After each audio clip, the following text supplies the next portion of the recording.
This conference will now be recorded. Both vaccines, and is in Paraguay seeing her soon-to-be 92-year-old mother for the first time in 14 months. Oh my word. So I'm nervous. Did you fly to North Carolina or did you drive? I drove. You sure like driving. Not really. I like flying, but I like living a lot more than I like flying. Exactly. And since I didn't get any antibodies from the vaccine, I'm not ready to get on a plane. How did you have did you get a titer test? Yeah. I have to fly to Indianapolis in May, and I've already told my doctor I need a titer test 2 weeks before. I signed up for the LLS study. I did too, but we don't have one of those labs within 100 miles of Santa Barbara. LabCorp? Nope. Why don't you find out if, like, one of your doctors, they send a courier from LabCorp like once a week or something, and they can do it. Oh, okay. I didn't know they did that. Okay. I have. Yeah. So I am actually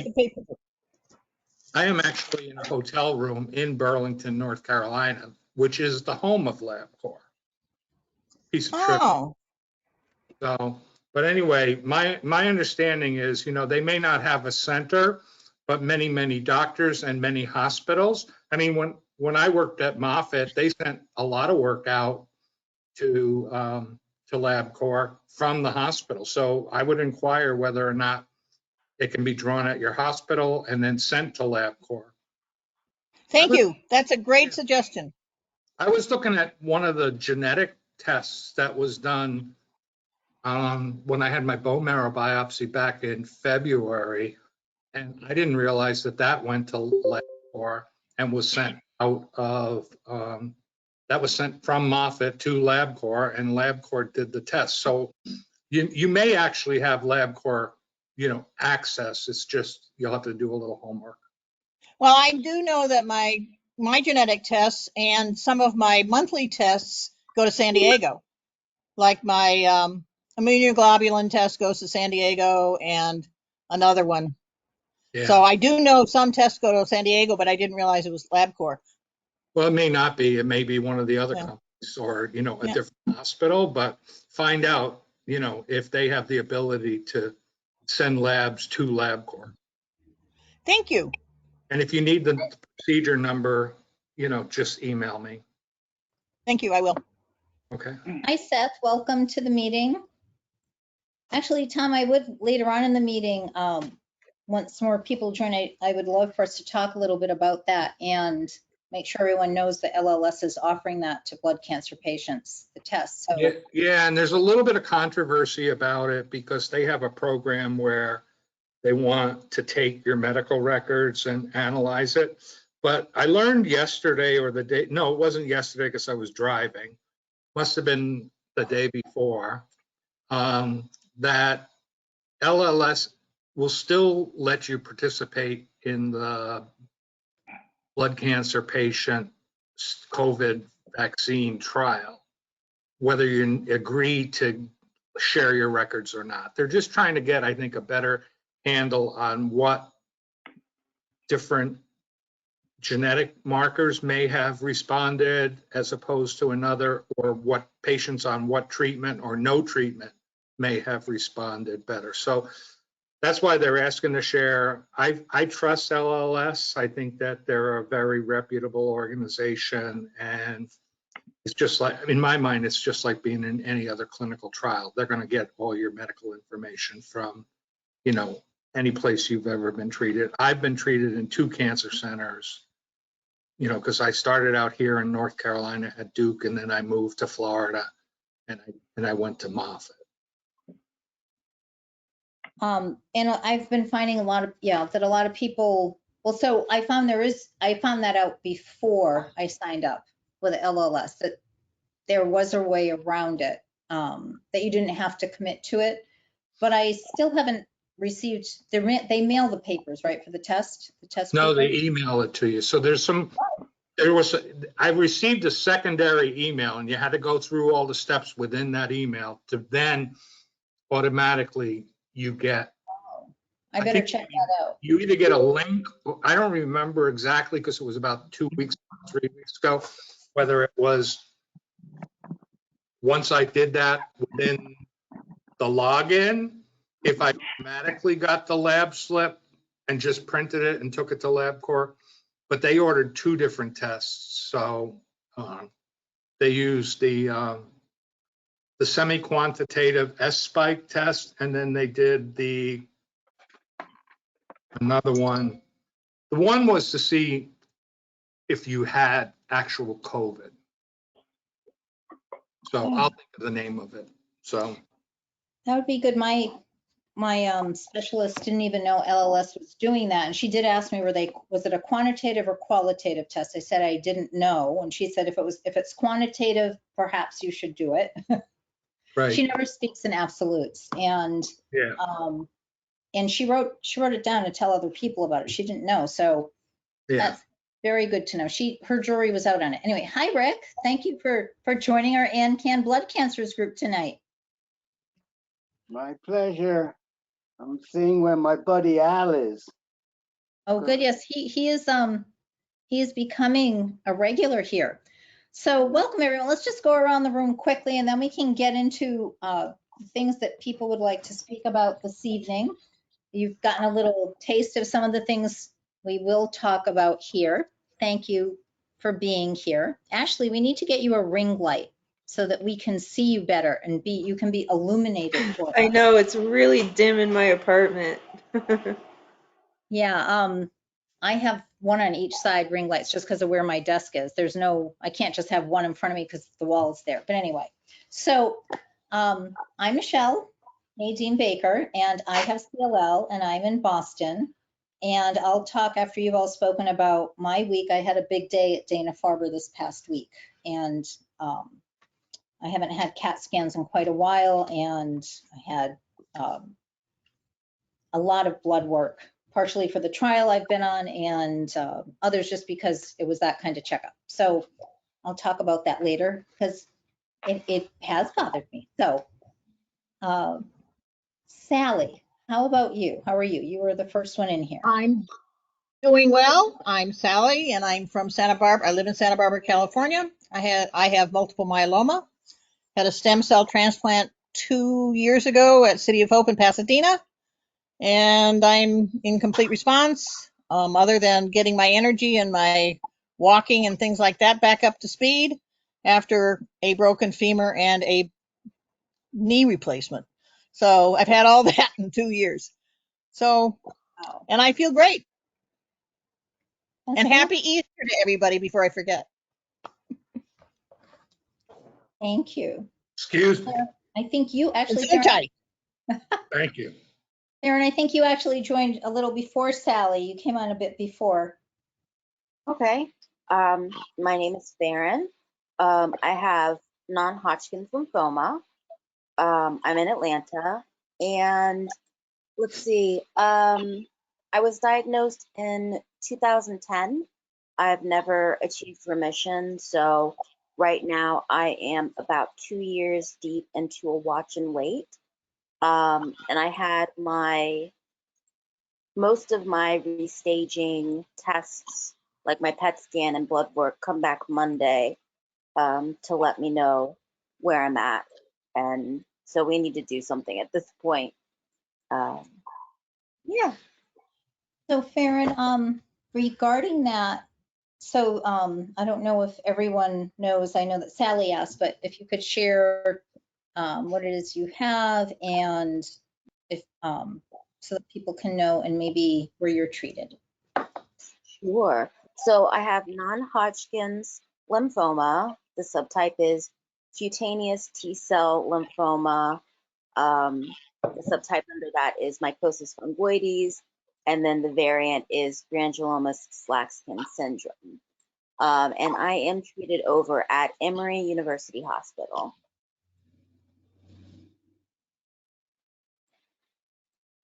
Yeah, after everyone introduces themselves, I'd love to hear how your doing with what you had just shared about what you got back on Monday. Ashley, thanks for coming back tonight. We missed you when you weren't here. I know. Unfortunately, I wasn't feeling well. So I'm Ashley. I'm in Huntersville, North Carolina. I was diagnosed with acute lymphoblastic leukemia. I started the pediatric chemotherapy protocol, and then halfway through that, I stopped and I got a stem cell transplant, which will be 2 years ago on the 5th. And I've also had a hip replacement. It will be 2 years in October. Right now, I'm switching medications. I'm coming off prednisone, and I switched to the Jakafi. And I don't know if it's the Jakafi's fault or coming down on the prednisone. I'm just feeling a lot slower, and I have a lot less energy. Yeah, I can't really like walk as far as I used to, which is really frustrating. But you know, sometimes that happens when switching medications. How far were you walking before? Huh? How far were you walking? Well, we have the dog, and I would take her to like a park, and we'd like walk a couple miles. Now I can't really go that far unless I take a lot of breaks. You're really good to your dog. That's a good thing. Yeah, my dog gets me out there, but I wish I could say that each time we walked during the day, we walked a few miles. Yeah, me too. I would like to say that too. Maybe in the future. And Seth, thanks for coming back. Last time you were with us, I know we missed you. Was it last time we missed you or the time before? I know there was one time recently. I think it's been 2 months since I've been back. You were here last month. Was I? Sally takes attendance. I wouldn't be surprised if I've forgotten. My memory has been lousy lately. I live in Jersey City. I have multiple myeloma. Getting my treatment from Sloan Kettering. Since COVID started, prior to COVID, I was always going in to New York City, but ever since the crisis started, I've been driving out to their places in suburban Jersey for treatment, which turns out isn't as inconvenient as I originally thought it was. But I was diagnosed in 2014. I had a stem cell transplant in 2015, but unfortunately, I only got about 16 months cancer-free before my cancer started up again.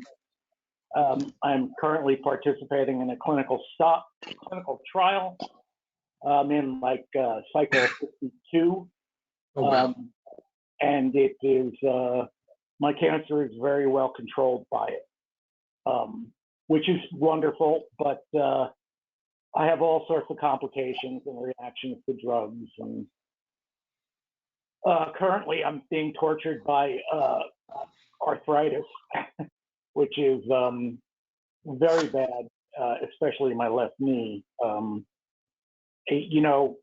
We just had the anniversary of COVID, and I'm looking back at a year ago when I started purposely walking every day, and I didn't have anywhere near the trouble with my knee that I have now. So it's very upsetting to see how quickly it's changed.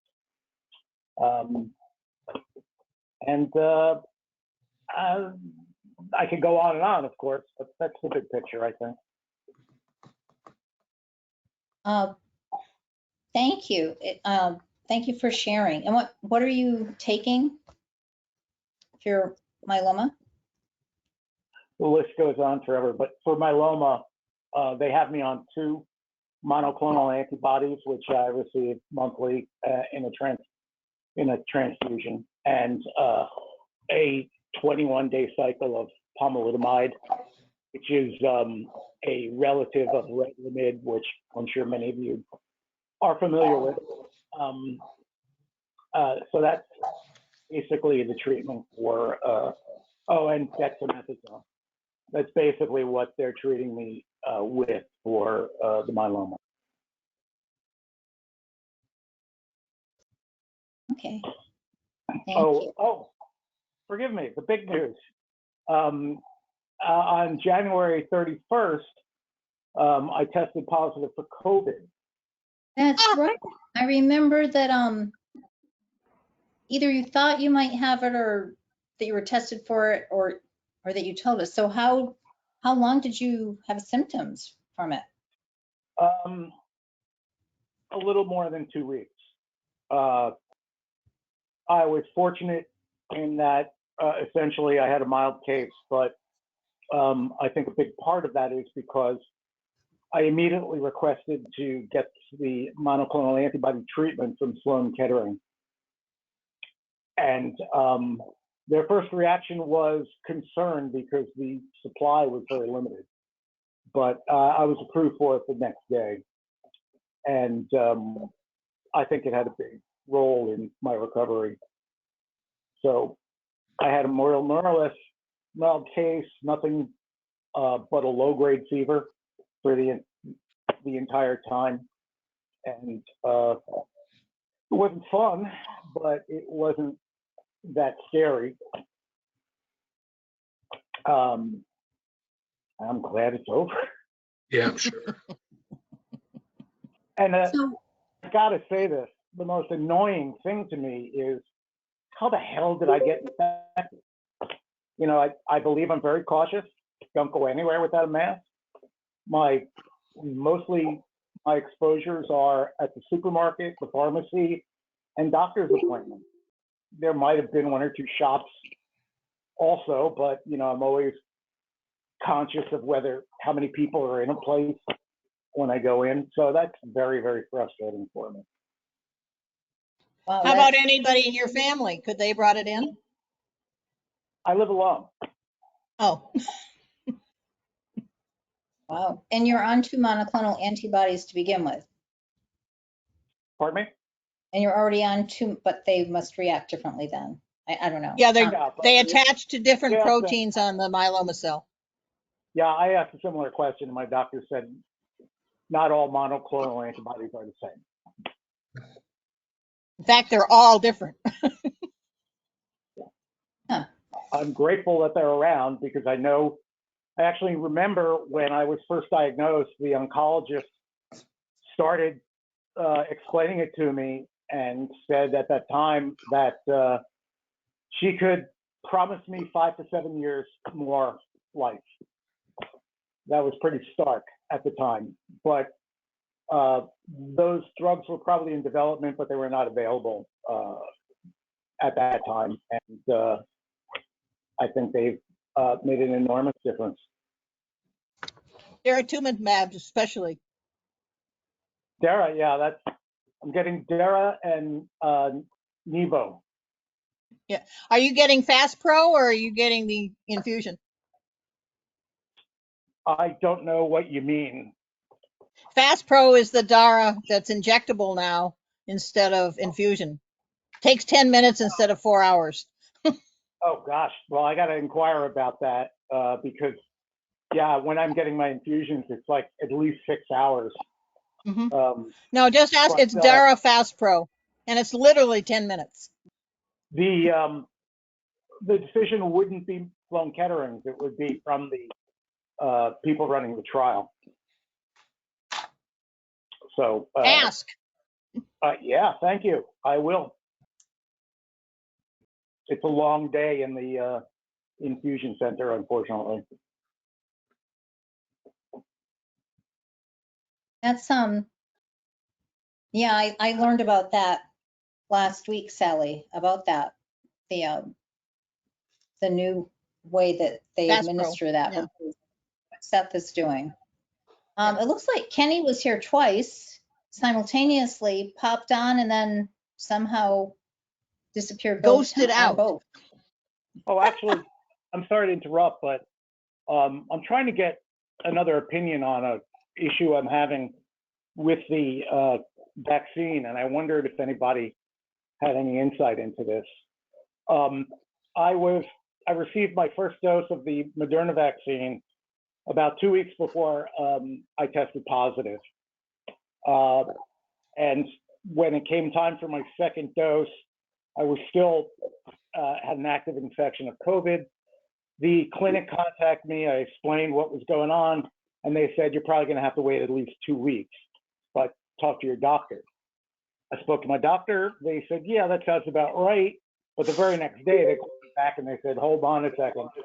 The monoclonal antibody people have advised us that that treatment can interfere with the effectiveness of the vaccine. And I have to wait 90 days before I get any more vaccinations. That I've been able to corroborate from other sources, but the clinic told me when I explained this that at that time, I'm going to have to start all over again with doses.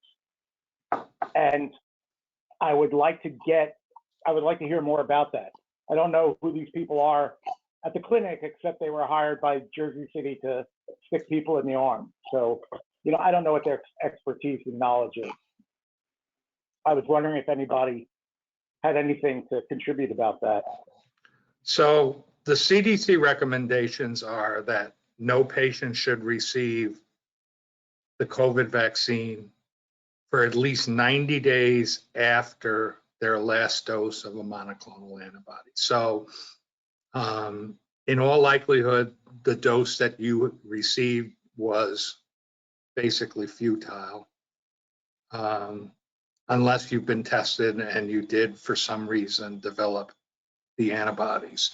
But I really think that in your case, because you're in ongoing COVID, and then the other question is, they're recommending that people who actually had COVID disease only receive 1 dose of the two-dose vaccines, because they've had some really, really serious reactions from people who had active COVID at some point and then received both doses of either the Pfizer or the Moderna.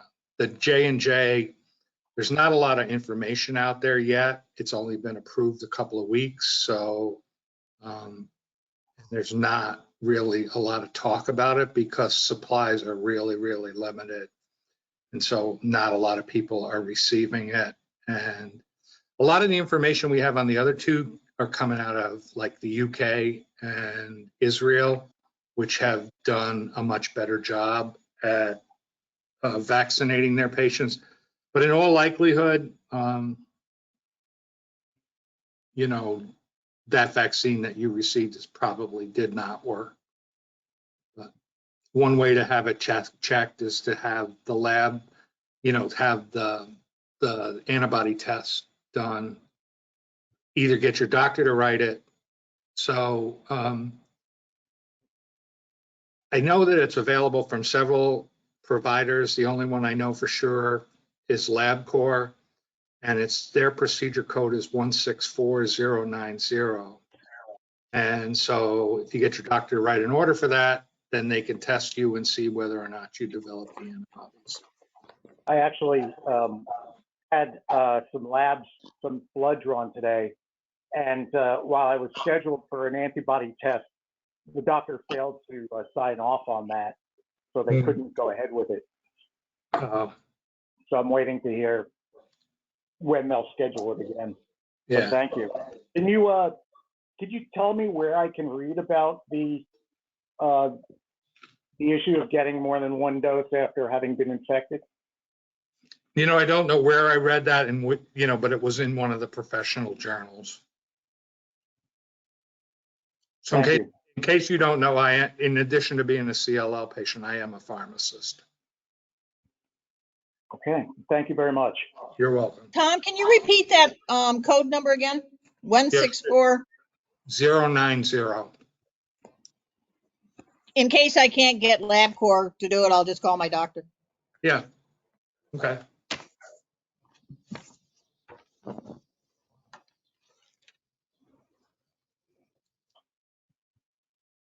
So, Tom, why don't you introduce yourself? You just started in a way. Sure. What's going on with you? So I'm Tom Henry, and I was diagnosed with CLL in September of 2015, and I marked my 5-year anniversary this month of treatment. So I lasted about 7 months in watch and wait. I have 2 of the bad genetic mutations. I have both 17p and 11q, and I have what's called IGHV unmutated. So I really have 3 of the worst prognostic indicators. However, I'm really the poster boy for how you can remain positive, remain active, and not have CLL, negatively impact you. So up until COVID, I worked full time, and for all of 2019, I worked a full-time job and a part-time job. So I was doing about 60 hours a week at the age of 70. So, most people are in their rocking chair by that age, and, I continued to work. So I've never had really bad side effects. I didn't know I had CLL until I went to the doctor for routine lab work. And my white blood cell count was elevated. And so my primary care doctor's office sent me to a hematologist or an oncologist to get checked out, and they confirmed that I had CLL. So I started on ibrutinib in April of 2016. Because I'm active in being a patient advocate and I have my own blog about CLL, I attend some of the national meetings and stuff. So I learned that there was some really good success with venetoclax being added to the ibrutinib down at MD Anderson, and then a couple of other trials. So I asked my doctor to put me on it, and I kind of advocated for myself. And so I started last February 24th, venetoclax, in addition to the ibrutinib. By October, I had no detectable CLL in my blood, and I didn't get to report it at the February meeting, but they confirmed that my bone marrow was also clear. So I have 2 CLL clones.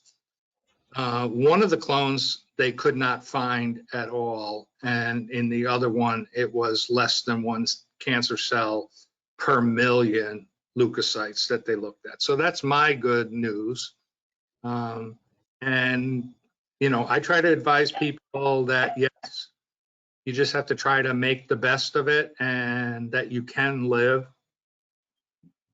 with your diagnosis. And, we don't all have the same symptoms, and we're not all as fortunate, but make the best of it. And, I know Kenny's a big advocate for exercise, and, I find that when I slack off a little bit on the exercise, I start to slow down a lot. And it's never really been horrible, but I do feel better when I get the exercise. So living in Florida, the last 3 weeks I've been back in the pool, and I find that water aerobics and, basically jogging in the pool is much easier on my body than doing it on asphalt or, a track. And yet I still get my heart rate up. And I do feel better. I sleep better. I feel better. I have a more positive energy.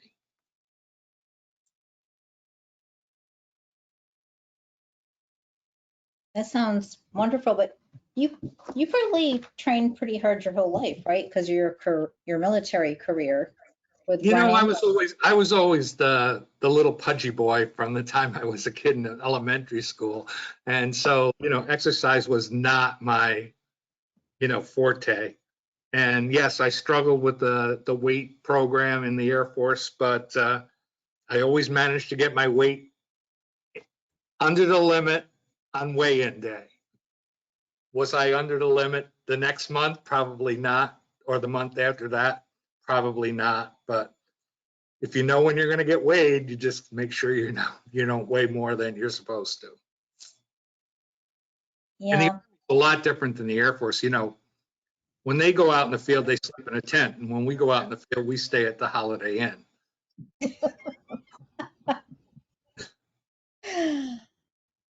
yeah, that could be why. Yeah, Brian has sworn off of tents for the rest of his life. There you go. He said he was put on the Fat Boy program once, so. Okay, that's exactly what they call it, the Fat Boy program. They really do? Mm-hmm. That's horrible.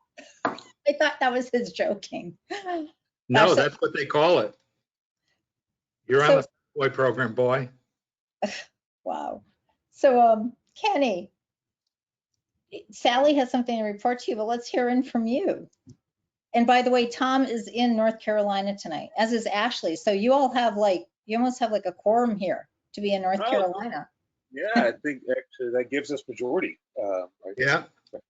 Yeah, excellent. Hi everyone.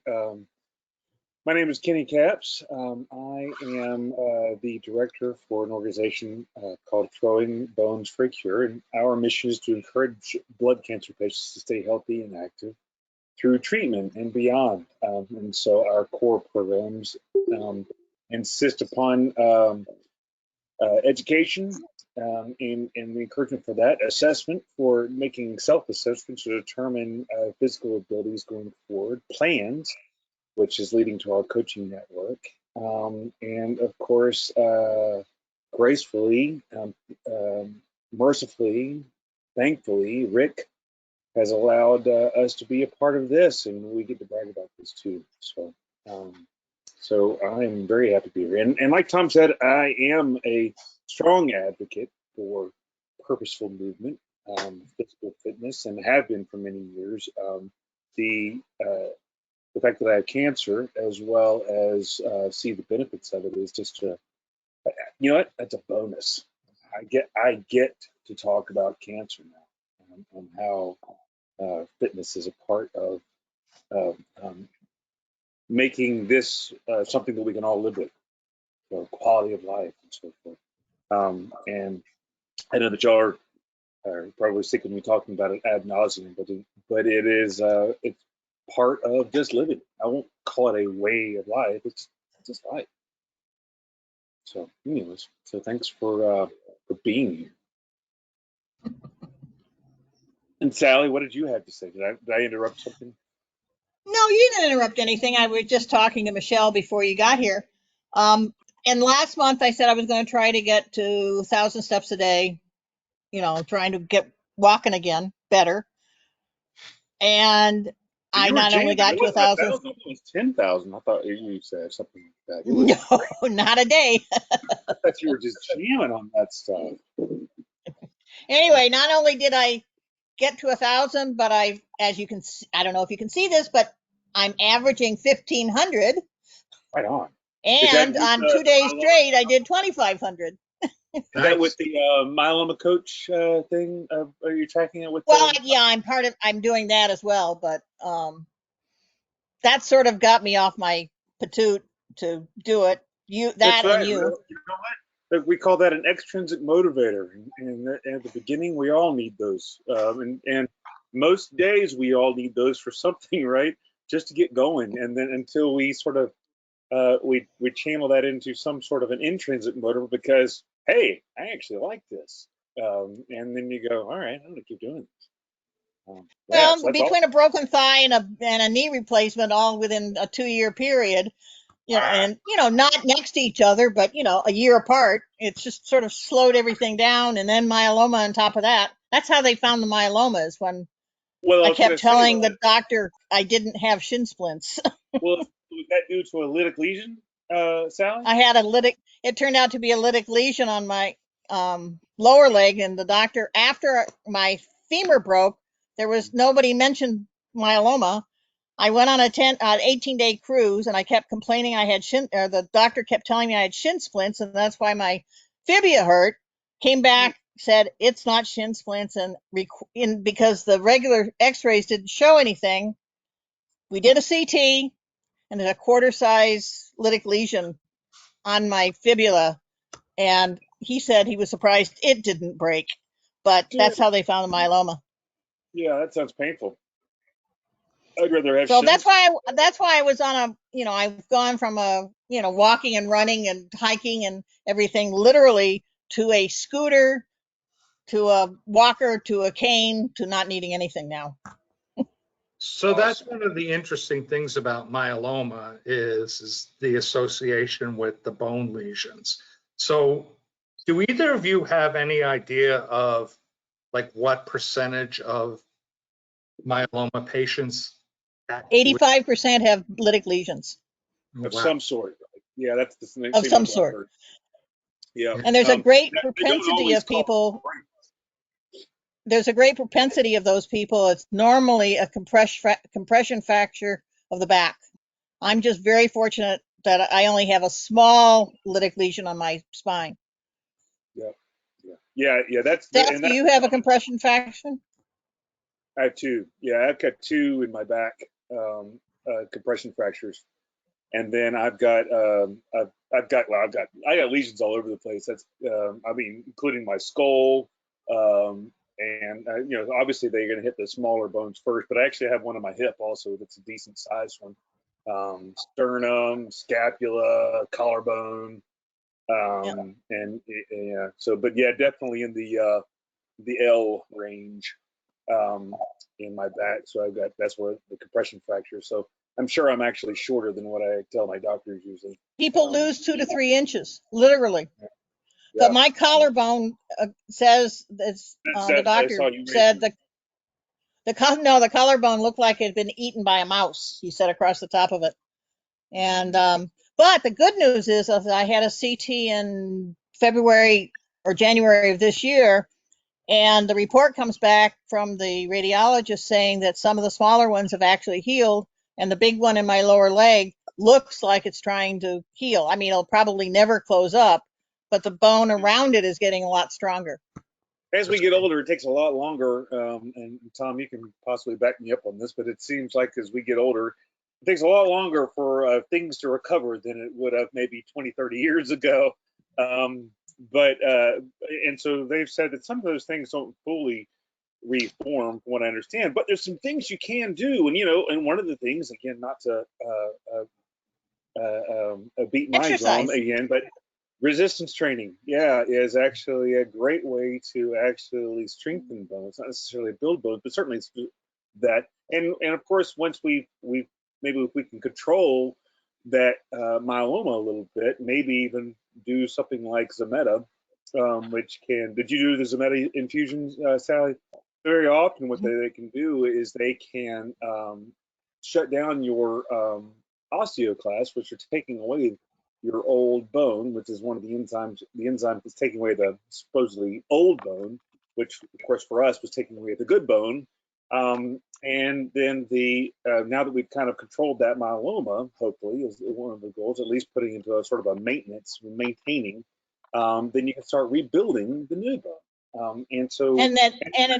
Zometa also allows the osteoblasts, which build new bone, to survive because the myeloma is not getting them. But it takes a very, very long time.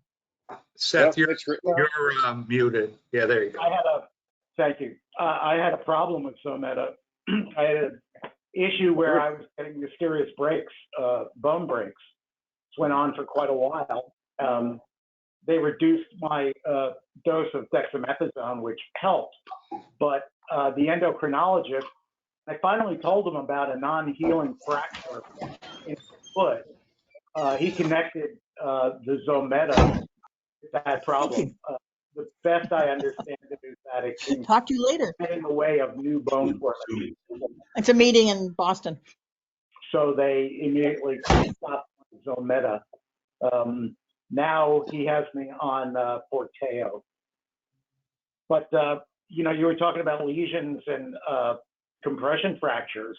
Mhm. Compression fracture was the very first indication that I had anything going on. Mhm. Unfortunately, it still took almost 6 months to get a myeloma diagnosis. But you attacked your femur or your tibia, but I had a lot of damage to my spine and ribs. I lost 7 inches of height, and 7. Wow. I've had That's the most I've ever heard. Wow. kyphoplasty done on Me too. 8 vertebra, which was a miracle for me. It rescued me from a mountain of pain. But the good I thing. just have 4 pounds of titanium in my left leg. She is titanium. Oh, that's a song. So the different thing. The good thing, the positive thing, is that honestly, there's really a lot of good things happening for not only for obviously for myeloma treatment, but also for quality of life things. The things that we're learning, and of course not all of them are require super drugs in order to solve those problems for us, but we're figuring out ways to live with this and overcome these issues. My guess is, Seth, that they're not going to give you your 7 inches back. However, there are some good things that are there's some good possibilities going forward to allow you to hopefully live a life that you're happy with and work through issues of, if not pain-free, less pain. I was about to say pain less, but that's saying something else that I didn't mean.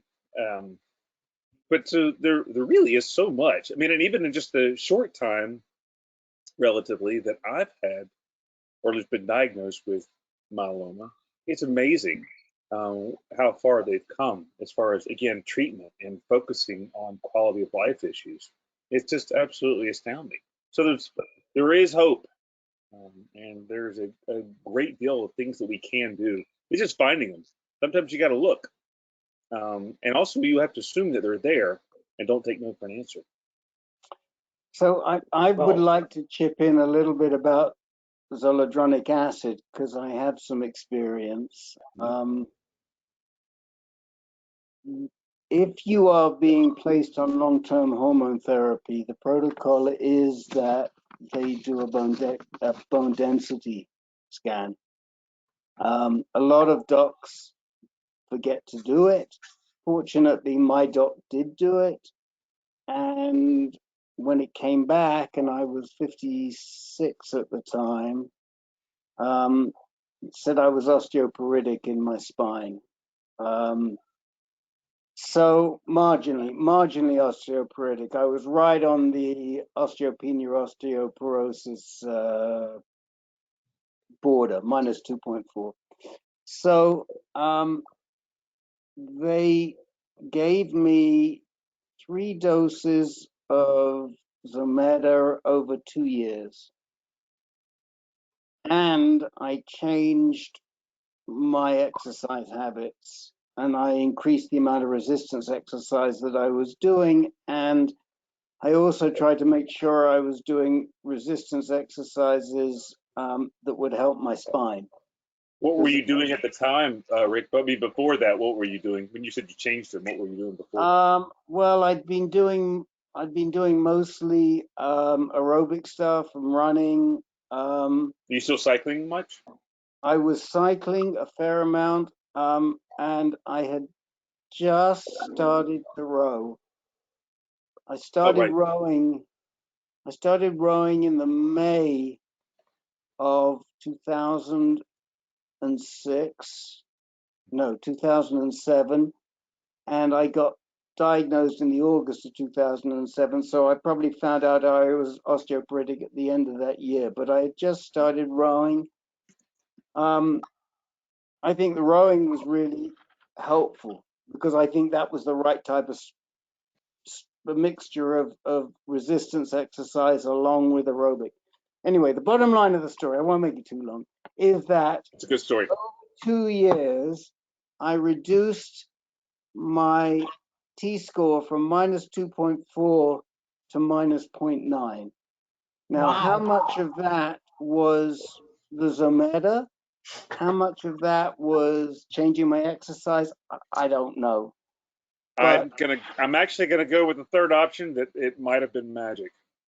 it could have been. What is Fairy that dust. Rick? Yeah. What is that score you just referenced? The T-score. So the T-score is a measure of bone density. There's a T-score and a Z-score. T and Z. T for Thomas Henry and Z for Zometa. Now, I forget the difference, but Tom may remember the difference. Tom may know the difference. But they're silly scores because they're relative. They're all scores that are relative to a 35-year-old. So they don't mean a lot. But on a relative scale, they do have some importance. And I too lost a bunch of height. Not as much as you, Seth, but I lost height. And my dad, who definitely must have been osteoporotic, he passed away in 1990. But my dad lost a good 4 inches of height. Because he was shorter than I was when he passed, and he was at well over 6 feet. So my question is, did the drugs, some of these various drugs, cause some of this as well as if it's inherited? I mean, I know that I've inherited some of that myself, but is it a combination of the two that makes it even? Obviously, myeloma, you have other things that are happening. Right. So I mean, I can only tell you, I can't tell you in terms of the blood, in terms of blood cancers. I can tell you that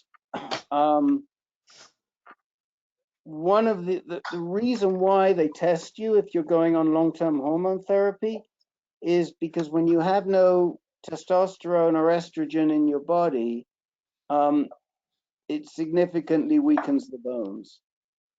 And that's why older people have more issues with their bones, because the amount of testosterone and estrogen they have in their body is reduced. So if you're given a drug that deliberately reduces the androgens, then yes, those drugs can impact. And then there are a whole bunch of other endocrinological issues around the parathyroid function, which affects the amount of calcium that you produce and how you absorb that calcium. Tom, I'll let you chip in because I'm getting out of my depth. Sure. So one of the interesting new developments with regard to bone loss is that there is a new monoclonal antibody called denosumab that actually stimulates bone growth. Most of the other products that previously were available basically halted the process of bone destruction. So not a lot of information out there, in the general population, but it does sound encouraging. So I think it's definitely for our myeloma friends something that they should talk to their doctors about, whether or not there's any potential benefit from that to strengthen the bone around those lesions that they have. So, there may be some reason that I'm not seeing that it's contraindicated in myeloma. I haven't done that. My specialty really is CLL, and, with some peripheral knowledge about the others. But, I just found it interesting that, there's some crossovers between myeloma patients and CLL patients. You guys also have 17p deletion factor, and we do as well. And yet you guys have that bone issue. So I just, it was more to kind of educate me, because to be frank with you, pharmacy school was 40 years ago, and a lot has changed in that time. And so, in the past decade, it's changed. yeah, I mean, according to, my prognosis for life when I first used Dr. Google, which I chastise people about, was I was going to live 3.5 years, and because I was a 17p deletion. But ibrutinib had been approved less than a year before I needed it, and it was approved for 17p deletion the month before I needed it. So it was for newly diagnosed 17p, approved in March of 16, and I needed it in April of 16. So what we have learned in the last 5 years is absolutely amazing. And when you start to dig into it, it's because of this whole project where we started to look at the human genome. A lot of it, yeah. To look at what are the genetic mutations that cause these different things, and then what is different about a CLL cell from a normal cell? What's different from a myeloma cell from a normal cell? And can we target those proteins that are on those cells? And so that's where we're heading, and that's where a lot of the progress has been made in the last 5-6 years. Granted, those drugs were being tried in clinical trials, but now they're available to anybody.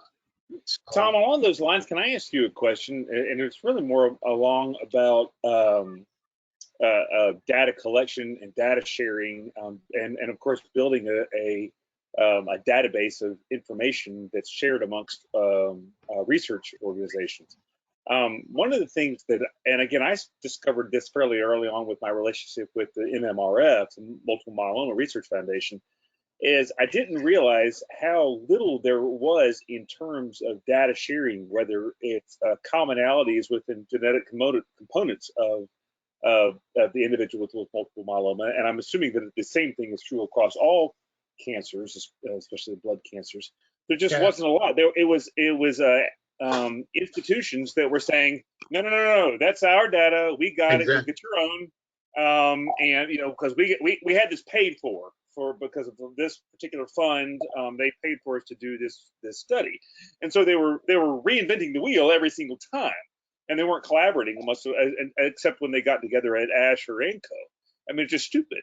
And so it seems like it's slightly better now, and there's an awareness amongst all the institutions that this is going on, and they're still doing it, from what I can tell. Do you see, and the reason I thought of this, and I thought to ask you, is because you were mentioning the research within the past 5-6 years on the genetic build of each one of the varieties of flavors, if you will, of our cancers.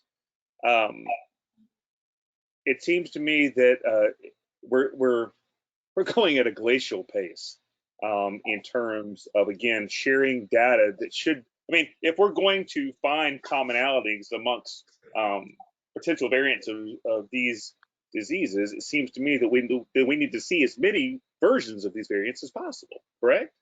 Yeah, so it's kind of interesting. So when I worked at 2 of the major cancer centers, both were like top 13, within the top 13. Mm-hmm. It was very proprietary. So data that was in-house was kept in-house. If it was part of a clinical trial that was sponsored by, like, say, a drug company, then they aggregate the data.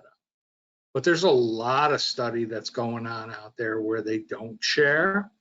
And I don't, because they can sell that data, I mean, let's face it, bottom line, dollar signs. unfortunately rule. Does that help us? I think the professional organizations do lead to a lot of cross-pollination, but it's kind of like, when I really focused on CLL before I joined this group. And one of my first questions that came out of this group was, okay, I'm 17p deleted, and somebody that's got myeloma is 17p deleted. What in our body says you're 17p deleted and you're going to be CLL, and one says you're 17p deleted and you're going to be MM? So it's like we still have a lot to learn, and I don't think anybody really knows yet why that happens. How do these genetic mutations manifest themselves in different ways? And there's a lot of similarities with CLL and mantle cell lymphoma as far as the drugs that work. So ibrutinib was first approved actually for mantle cell. Zanubrutinib is approved for mantle cell, but not yet for CLL. There's so many different flavors even of blood cancers.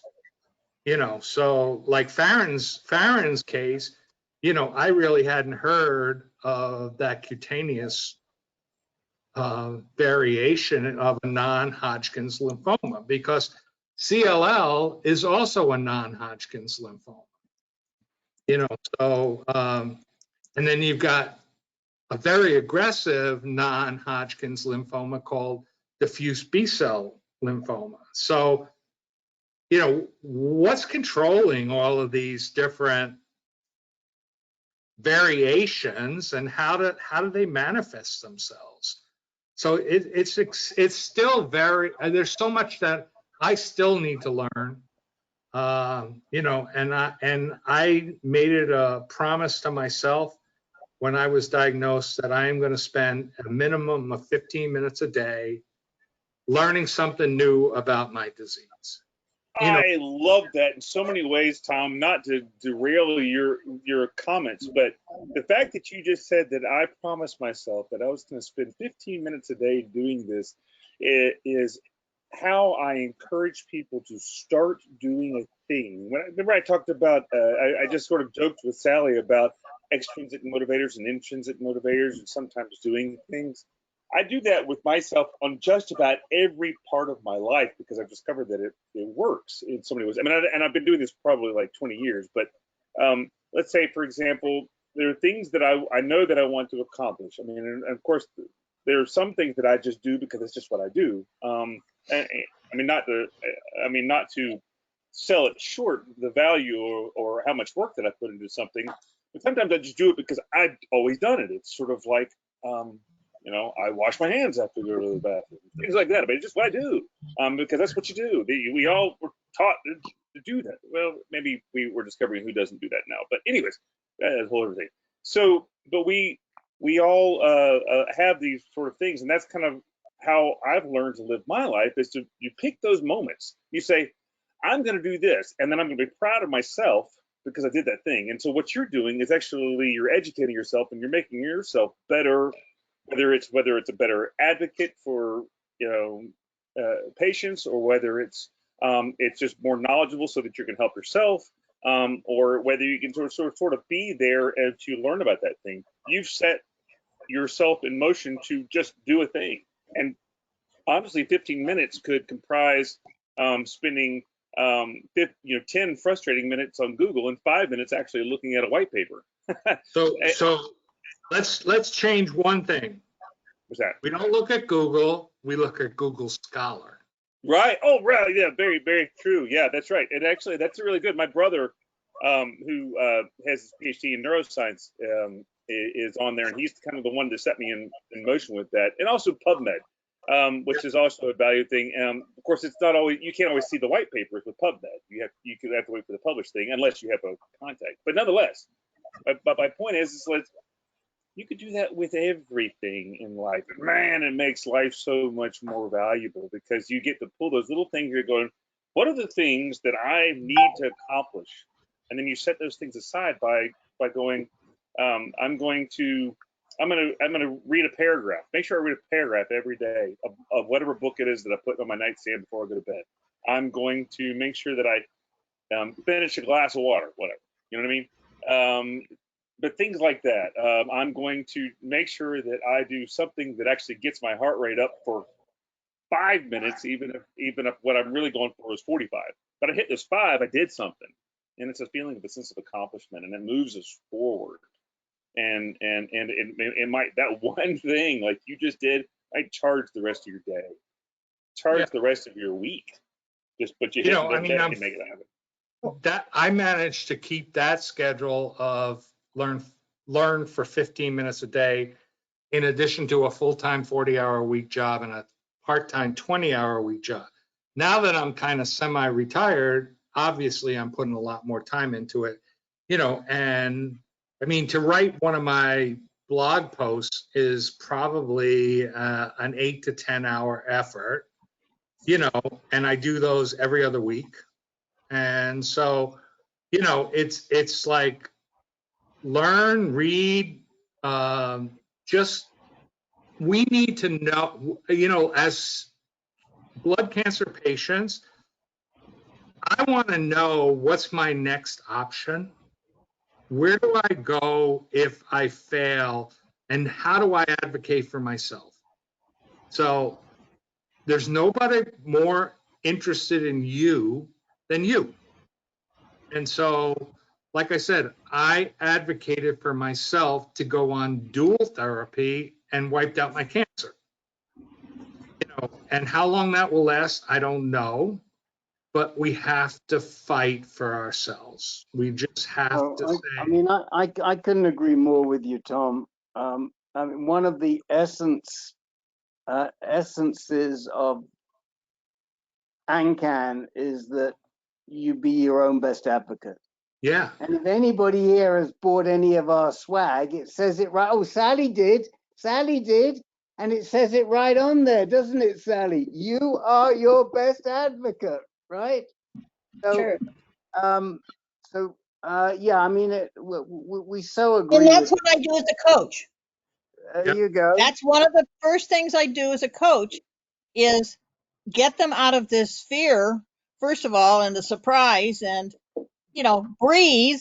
And you have to start advocating for yourself. Nobody else is going to do it. No, yeah, I mean, I had a very interesting, I had an interesting discussion this morning with an organization some of you may know because they work closely with the CLL Society, Bagot. Bagot provides a package of information to people when they get diagnosed. And they have a general cancer package, but they also have a CLL specific package. And that they were actually one of our co-sponsors in our webinar last night, and they're also going to help promote our CLL, our blood cancer webinar that we're going to do later this year. And if you fill in the survey, they'll send you one of these packages as well. So that's really great. But I raised that because one of the things we were talking about is training patients when they get diagnosed with cancer. They have to be their own best advocate. You got to speak up, because just like Tom says, But you have to know what the questions to ask are. Right. You've got to know what the questions to ask are. If you're newly diagnosed with CLL or you're thrown into, a dark pit with no ladder in sight. But even there, yes, but it's true with all cancers. I mean, you're the deer in the headlight, but you still have to be your own best advocate and stop the doc and say, Doc, I don't understand what you're talking about.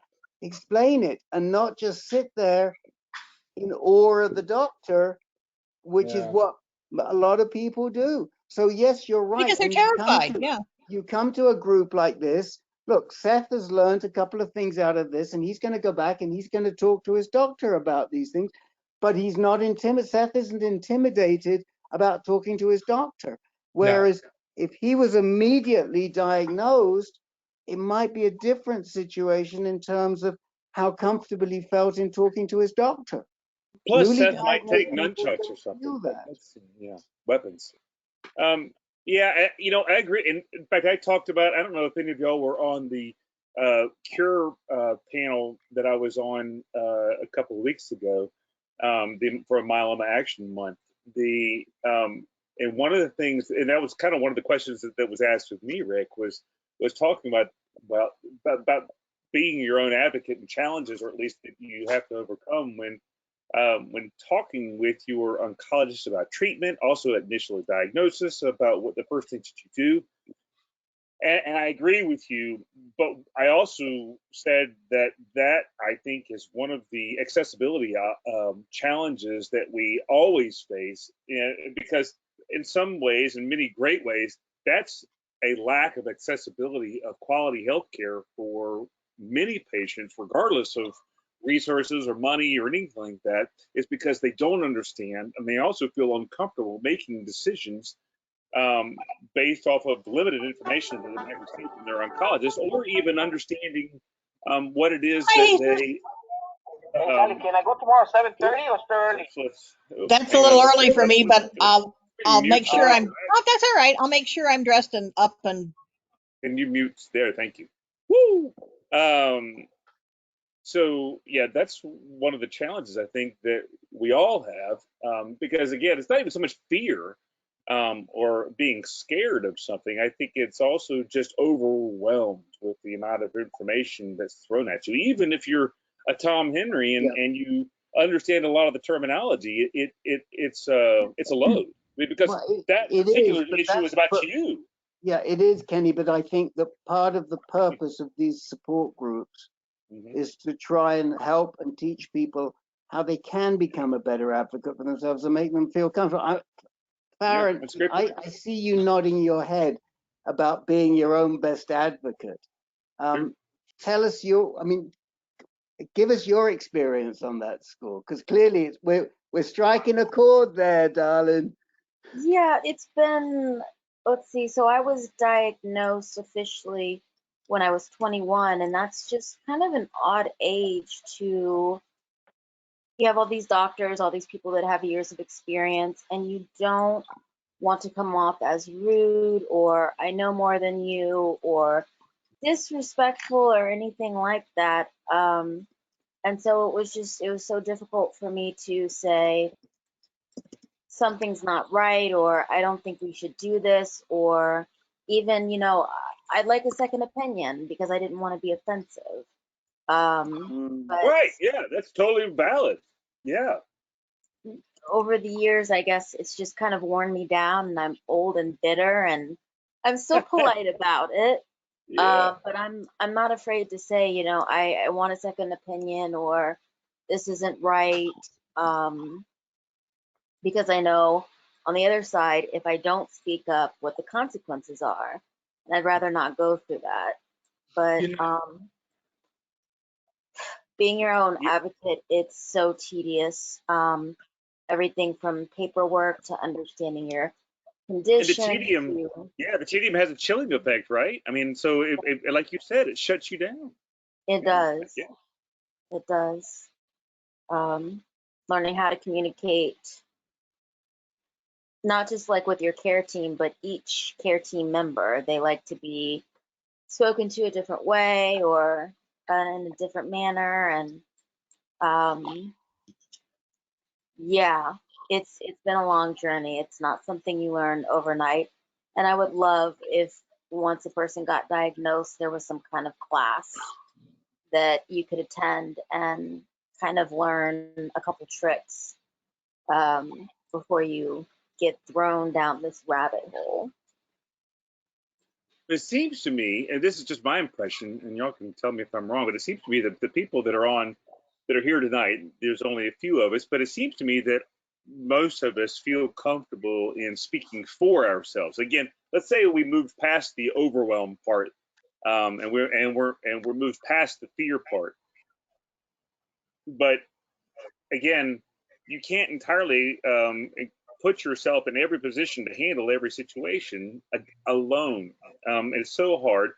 But what about people who struggle, which it seems to me that I would say at least half the people that I meet that are dealing with a blood cancer or dealing with a cancer and an initial diagnosis, most of them do not feel comfortable in making a decision because they figure, I don't understand enough. Even whether they do or not, they're not even making that attempt. They're thinking, I don't understand.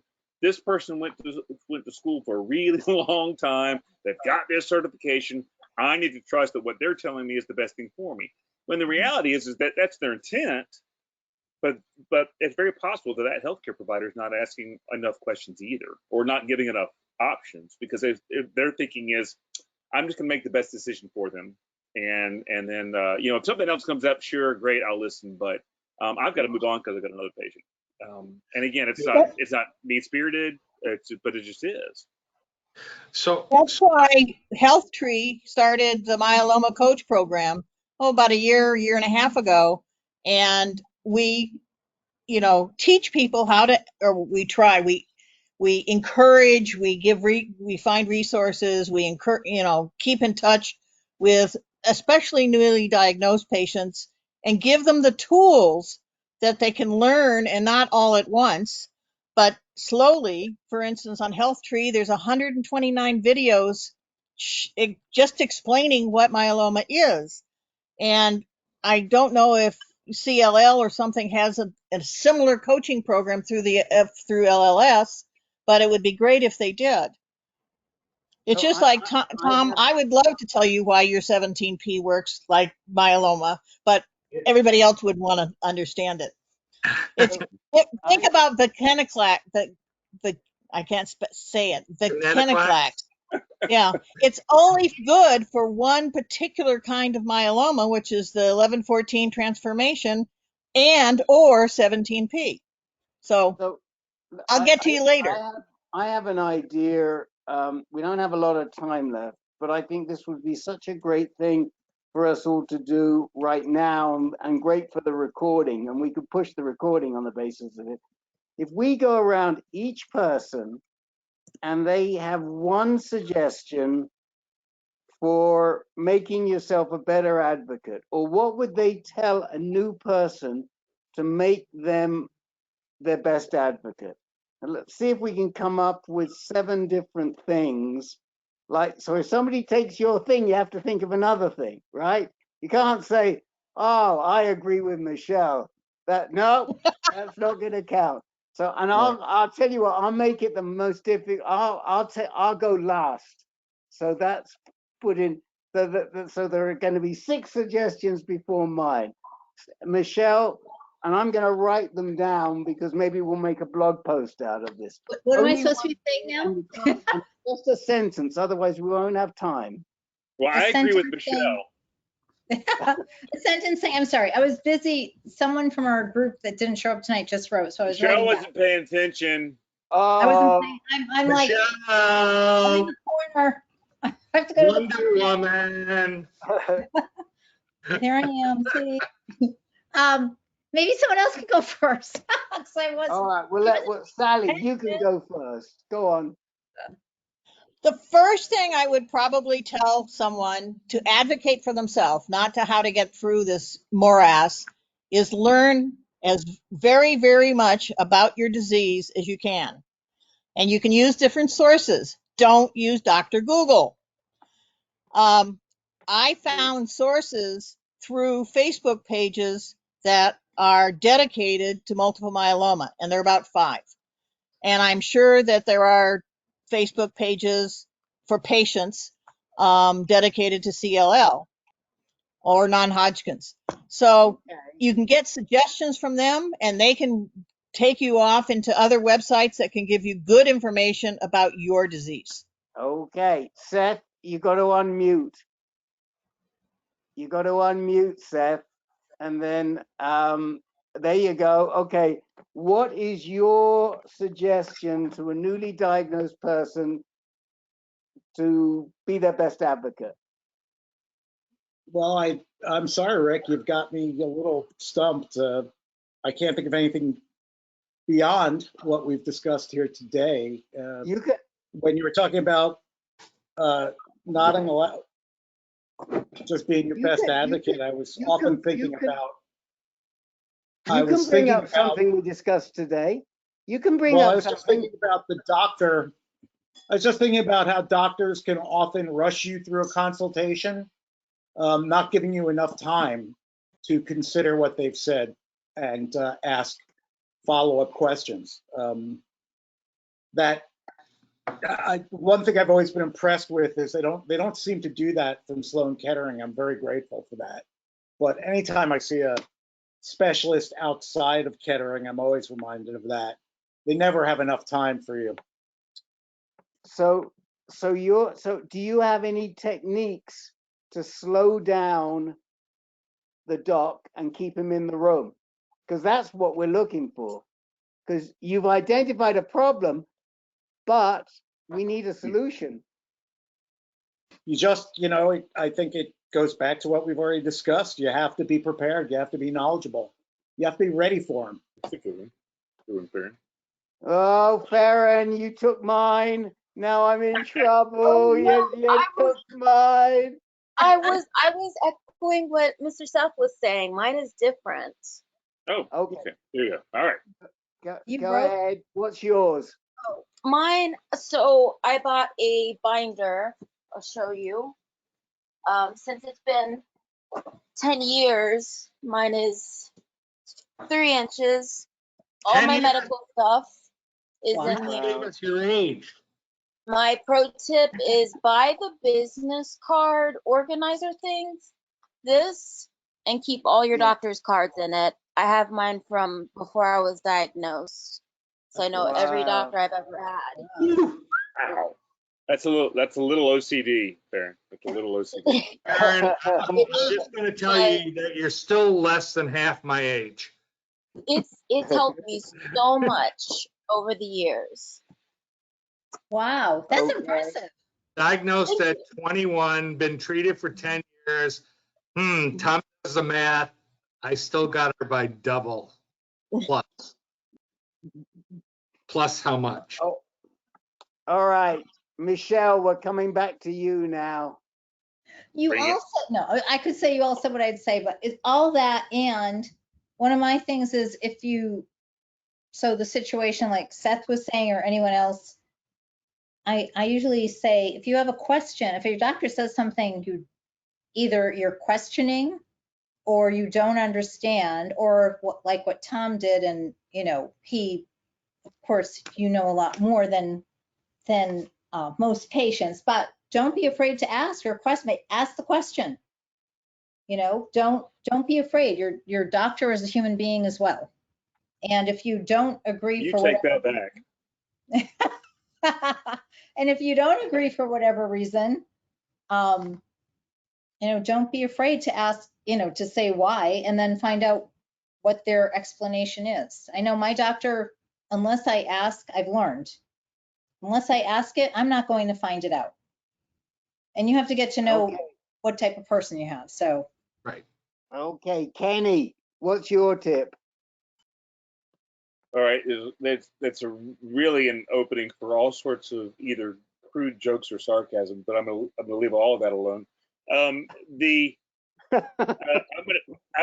going to say one of them is to insist upon getting a second opinion, not a diagnosis necessarily, but your Good treatment. one. Second opinion. I like that. Because Very good. there's so much value in hearing something, even if it's a lot of the same stuff that you just heard, and especially, at least in all of our cases, a specialist. At least where That's I what I live, was going to say. yeah, in where I live, I don't live in a big city. I live in an area that's probably about, at minimum, probably 2 hours from the closest specialist in myeloma. There are people who largely focus on blood cancer, but they don't have a specialty in multiple myeloma. It's just changing too quick, for one thing. That's one of the Right. biggest things. It's just changing so fast. And what options are available, really sometimes it's from month to month sometimes. And also one of the challenges, even over the past, say, 6 years that's come up is the wealth of opportunities, but that creates other problems. Or where do we begin? What's the start now? Used to be, we knew, and it was a lot scarier. Now it's just like, oh Lord, where do we begin? What do we do now? And testing that out. So yeah, I'd say the biggest, I think the first thing is that you start with a second opinion on your initial treatment. And part of what you're saying also, I'm going to add into yours, is build a medical team, because that medical team that you're putting together may need a specialty oncologist to go together with your community oncologist if you're in a location like you are. And in my experience, and it's something we're going to address in another one of our webinars later this year, about how do you build that team, and what happens if you've got a local oncologist who's resistant to working with a specialty person that might be at Dana-Farber or Duke or You somewhere. change oncologists. Yeah, well, I think that's the easy answer, Sally, but that's also is that the right one for everybody? Not necessarily. I mean, because that's a knee-jerk reaction, and I mean, I agree with you. I'd be pissed off to do the same thing probably, but I don't know that that's necessarily always the right thing. My take on it is that is sort of the old, well, it's old, but it's not intended. The original Mayo, Dr. Mayo's, what was he, around 1900, right? Early 1900s, 1910, something like that. His initial concept for the Mayo Clinic was patient-centric, which is, I still think, valuable, and I still think, as far as healthcare collaboration goes, that's where we need to be. In fact, he was so far ahead of his time, they didn't even have the tools and specialists and experts in order to do what he was even proposing at the time. But unfortunately, over the next 100 years, we delved into our healthcare system that we currently have in the United States, which of course is surrounded, not to get political, but around how our healthcare providers are paid. And again, they got to be paid. I mean, that's not Kenny, we can't get too much into this because we're getting to the end, and we've still got. No. Don't disrupt me, Rick, because it's not a political thing. It's just a statement of where it is. No, but I got to get to Tom and me, and we were already. Well, let me finish. Sure. Yeah. Then let me finish what I was saying. So my point is that what we need to do is make it patient centric. And so focus. Absolutely, we need to focus on the central hub of solving the issue is the patient. Patients, and we'll come back to that. That's what we'll go to the health system. Tom, what's your tip? All right, so my tip kind of touches on a couple of the other tips, but not direct. And it is definitely that if you can find someone who specializes in your blood cancer, you definitely want a specialist. So my personal example is I started out with the Duke Healthcare Network in one of their community centers. I met with an oncologist who today treated blood cancer and also treated breast cancer and also treated prostate cancer and also treated, he got me the diagnosis. So being the type A person that I am, I said, okay, I have CLL. You're going to put me on this, quote, watch and wait. Tom Henry doesn't do well with uncertainty. So I wanted a plan, right? So he says, I said to him, what do you think would be my treatment? So he says, I think you would be probably on bendamustine and rituximab. So I go home and I look it up and I find out I'm a 17p deleted. Bendamustine and rituximab doesn't work in a 17p deleted patient. I don't trust this guy. My next appointment, I said, can you send me to the main campus to a hematologist? So specialists are critical. Definitely. Doesn't mean that you have to see the specialist every time, but they should be the quarterback that's driving your care. Agreed. I And- see a specialist in Pasadena, and I've seen her twice in 3 years.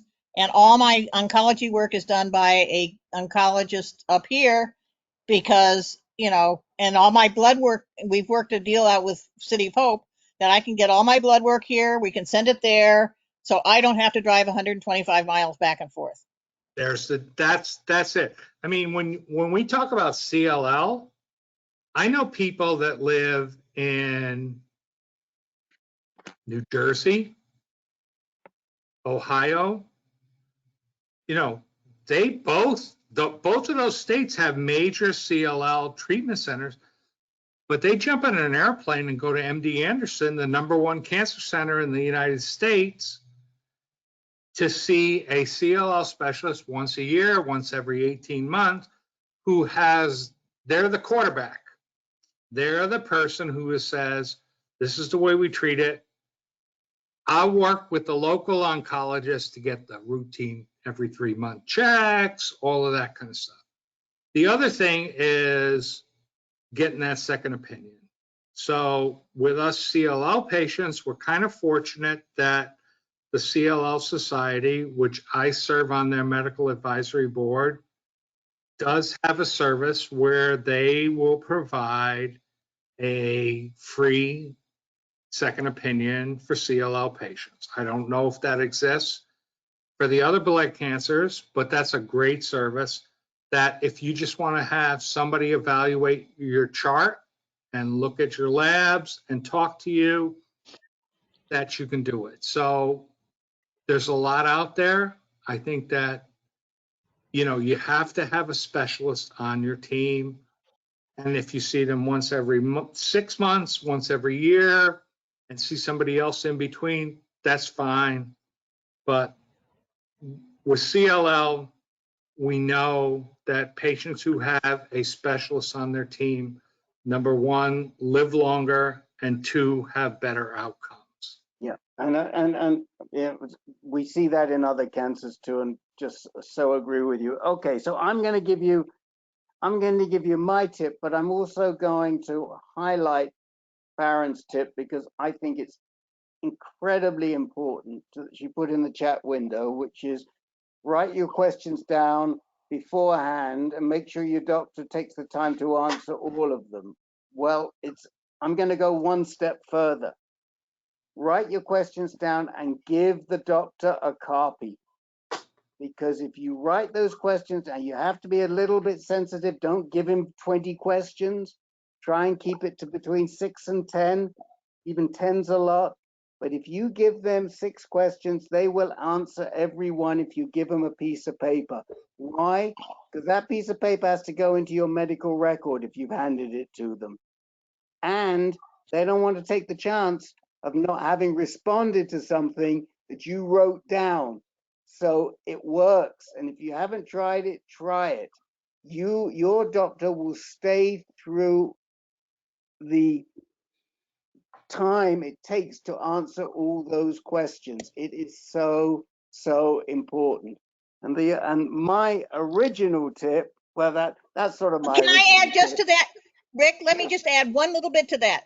Yeah. And when you get to the doctor's office, put your phone on record and record the appointment. Okay, but that's another tip. Okay, but that's Mine that. won't- No, that's mine part- won't Will let me allow do that. you. Okay. My Yeah. doctor won't let me do that. She won't let me record our appointments. Well, that's a problem, but let me just give you my other tip. We can come back. The other tip I have is what we're doing here. Find peer advice. Doesn't matter what your cancer Good. is, find a cancer peer and talk to them about your disease. Find a support group. Get a involved myeloma with coach. peers. Whatever it is, they've trodden the path before. They know the pitfalls. And if you at the beginning of your diagnosis can hook into that sort of a support system, It's going to make a huge, huge difference. So,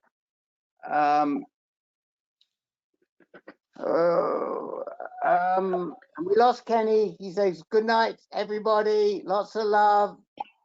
And So before we sign off, can I ask Yeah. a question? So I'm a little disappointed with our turnout tonight.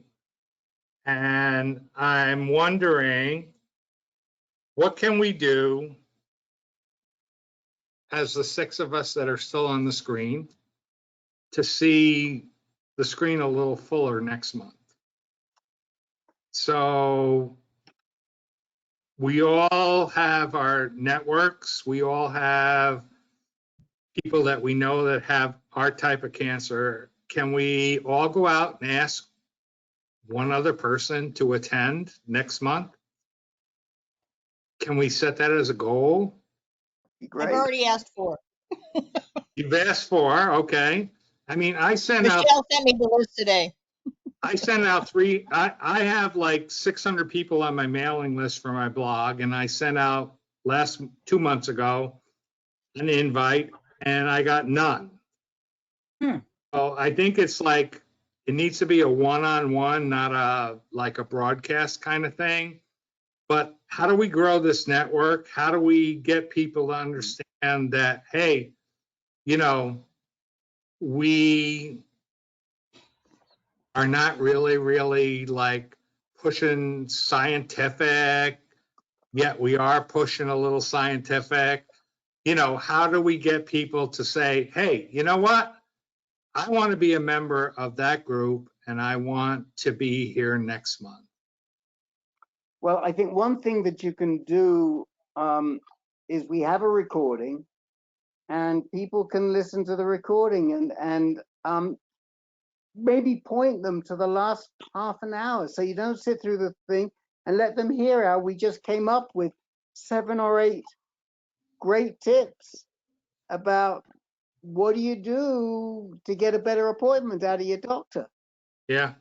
You know, that, I mean, just people, they don't need to necessarily see this as being the solution to their treatment, although many times it is. And many times we'll get these tidbits that can change your whole treatment course.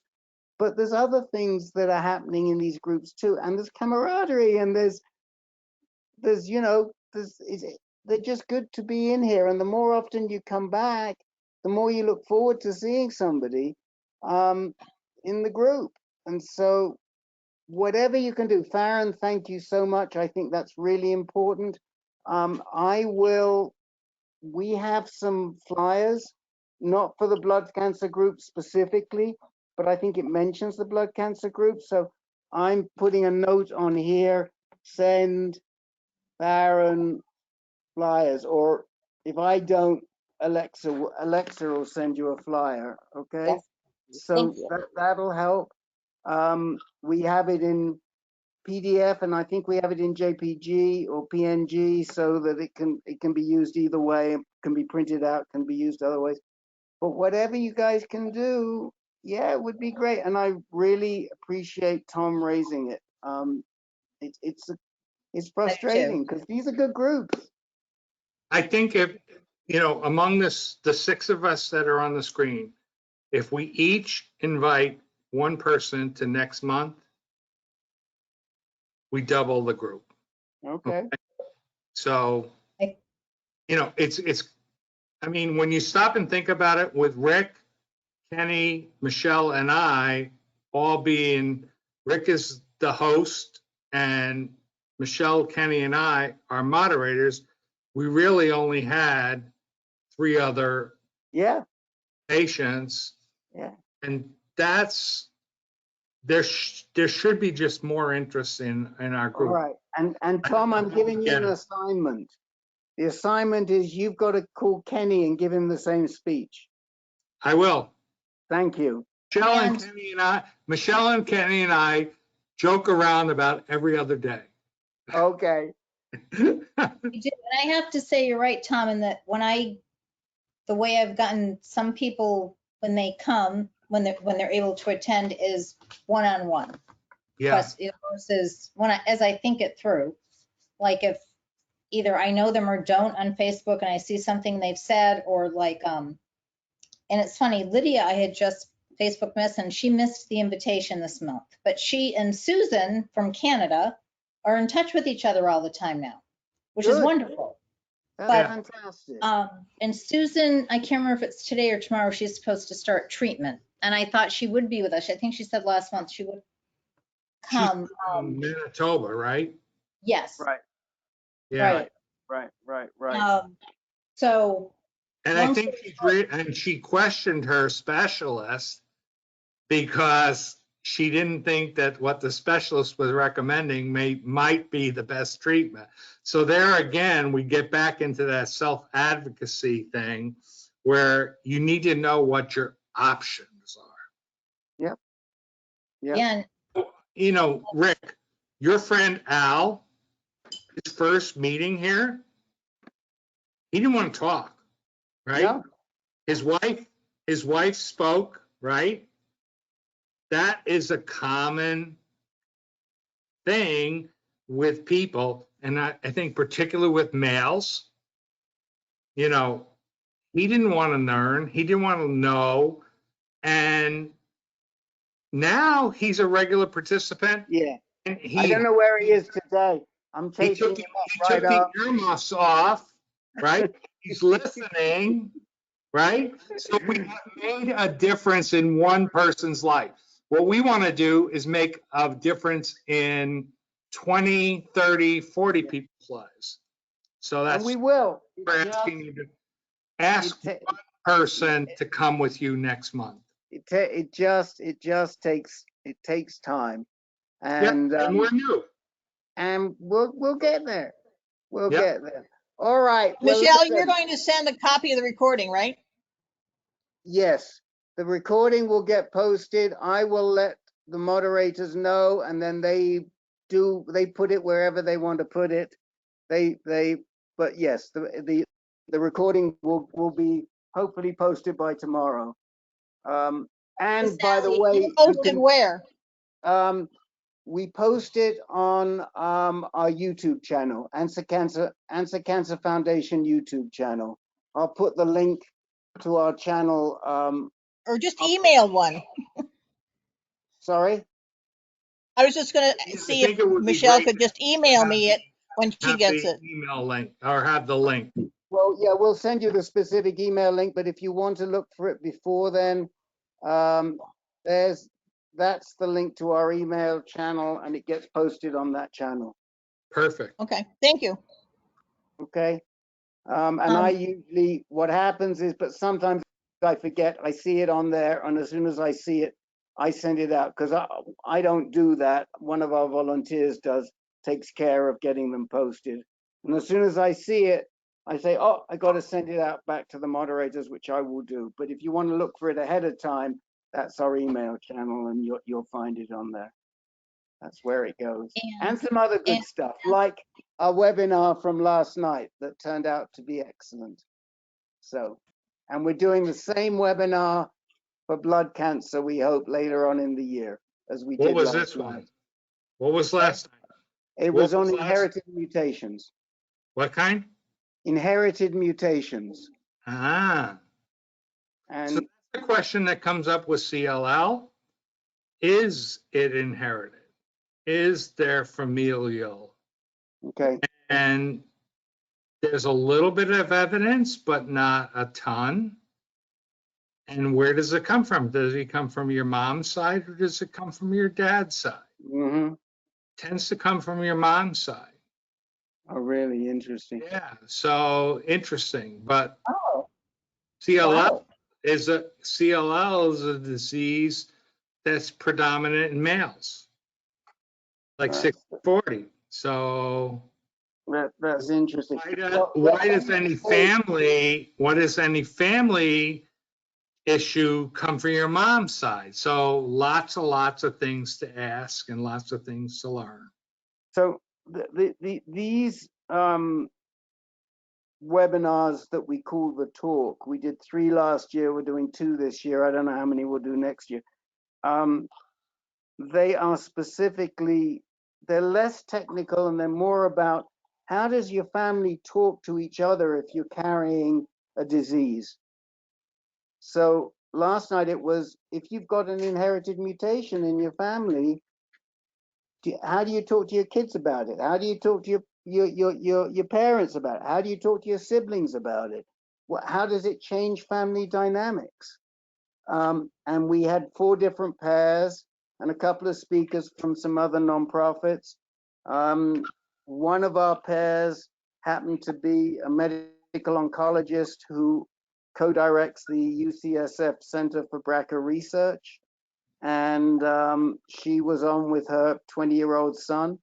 And it was just really, really interesting. I mean, it was very interesting to hear how people talk. We had our own board president with his elder son. Our board president carries Lynch syndrome, but he can't get his sons to test, and his sons are in their mid-40s. And if they carry Lynch syndrome, they're at a high risk for colon cancer and other diseases. So that's what we unpack now. We're going to do one for blood cancer. I'm working with Michelle on that, and we're going to do one for blood cancer either in August or in November. Probably August, but possibly November.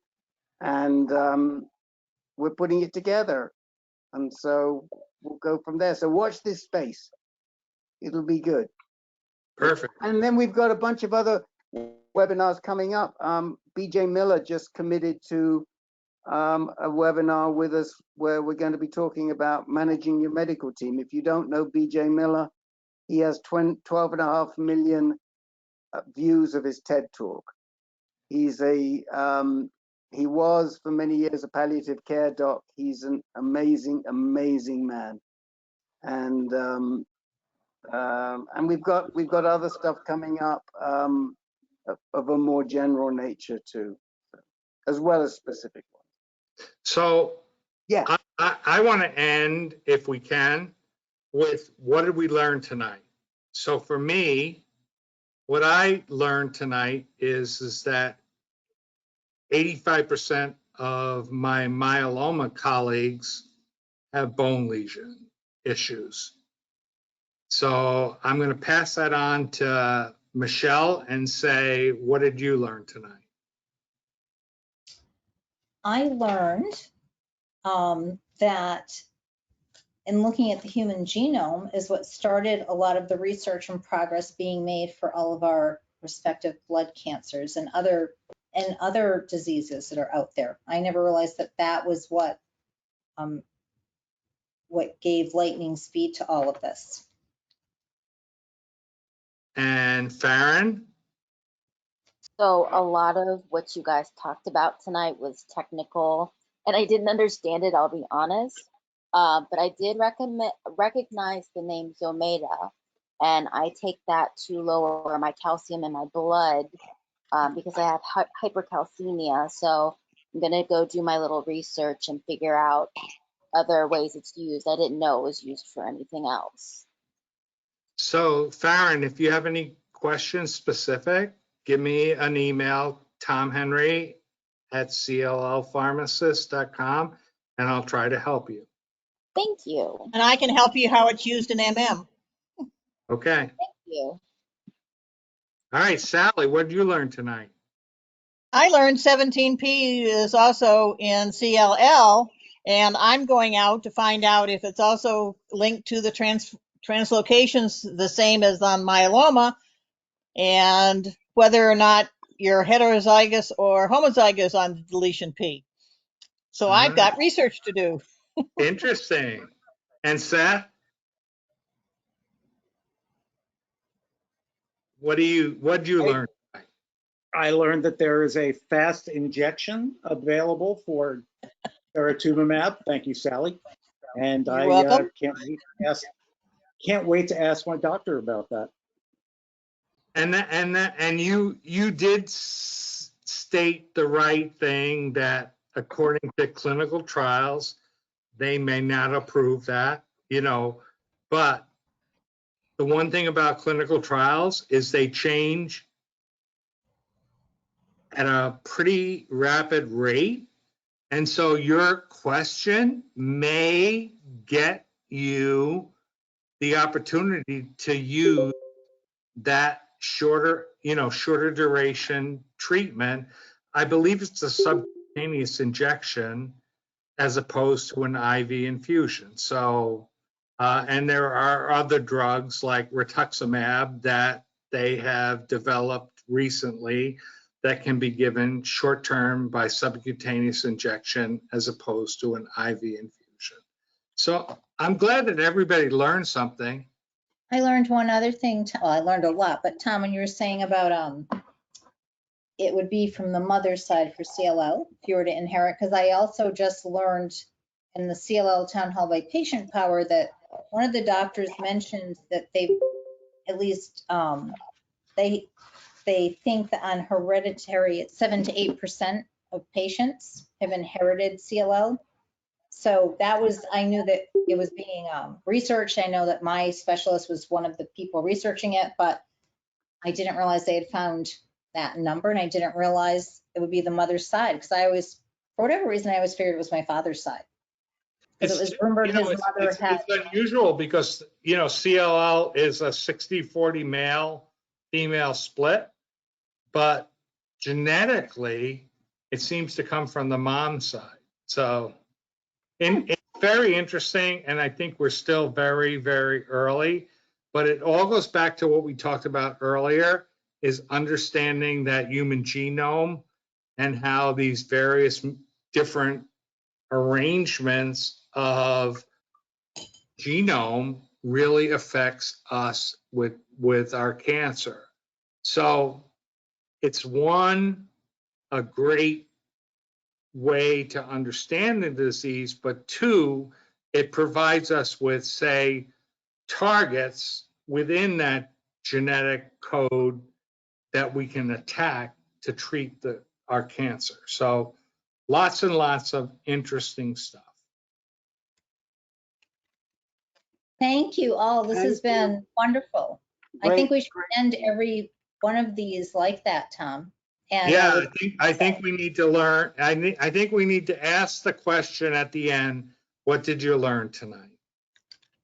Very good. All right, guys. Listen, thank you all. Hope to see you next month with a friend. Yes. Yeah. Call a friend, as they say. And we'll see you soon. Goodbye. Good night, everyone. Thank you. Be well, everybody. Thank you.